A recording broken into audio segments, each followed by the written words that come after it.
Welcome to my channel General Hospital. Celebrate the 42nd wedding anniversary of General Hospital's Luke and Laura with a look back at the most watched nuptials in soap history. Don't worry, it's okay if you didn't bring a gift. It was 42 years ago, November 16, that General Hospital threw the wedding of the millennium. But to those of us who were there, well, watching anyway, it seems like only yesterday. Here's exactly when General Hospital will lose Nicholas Alexander Chavez's Spencer. Plus, what does this mean for Trina? Great expectations.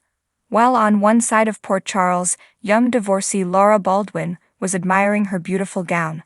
On the other, her groom Luke Spencer was making an announcement to anyone within earshot. "Hello, Port Charles," he hollered from his balcony. "Lucas Lorenzo Spencer, king of the single life, is giving it up today." Though nothing could wipe the smile from Laura's face, she did admit to her mother Leslie Weber that she was troubled by Helena Cassadine's visit to Port Charles. Since her husband had died in Luke and Laura's successful attempt to keep the madmen from freezing the world, she knew that Helena couldn't have flown in to offer her best wishes. Something borrowed, someone cruel. How right Laura was. The Cassadine matriarch cursed the couple, and would continue to haunt them for decades after. But that's another story for another day. Before the ceremony, Luke paid a visit to Ruby Spencer, the beloved aunt who had raised him and sister Bobby, and promised that even after he had a wife, he'd always need her. Then, at last, it was go time. Above, for better or cursed, Helena watched the wedding from afar, vow and forever. As Laura was escorted down the aisle by stepfather Rick Weber, Luke did his best to keep his heart in his chest. He couldn't believe that the woman of his dreams was strolling toward him, to become his for all time. When the officiant spoke, he told Luke and Laura's friends and family what, frankly, they already knew. The two young people before us, through their love for one another, remind us of what it is that makes life precious to all of us: love, loyalty, and courage. Together in the face of extreme danger to themselves, he continued, they overcame powerful forces that sought to destroy Port Charles and its people, even the entire world. Above. If you ask us, Luke looked a little too chummy with wedding planner Delphina.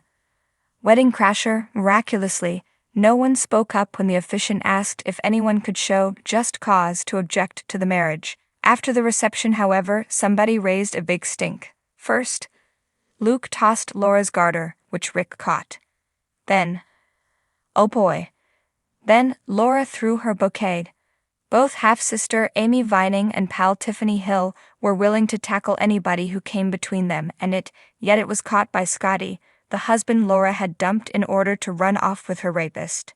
Needless to say, a fight ensued, after which Scotty got what he thought was the last word. He was going to contest his and Laura's divorce, thereby invalidating her marriage to Luke. "The hell you are," seethed the groom.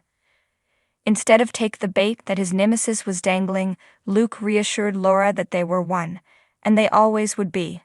With that, they took off on a honeymoon that they hoped would never end, and we in the audience, we just sighed dreamily. Idos that can't be outdone.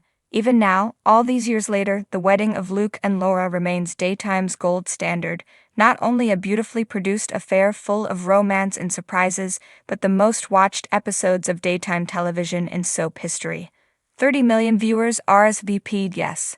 To relive the magic of Luke and Laura's wedding, click on the below photo gallery, which takes you all the way from their inauspicious beginning to that gorgeous ceremony and finally their bittersweet ending.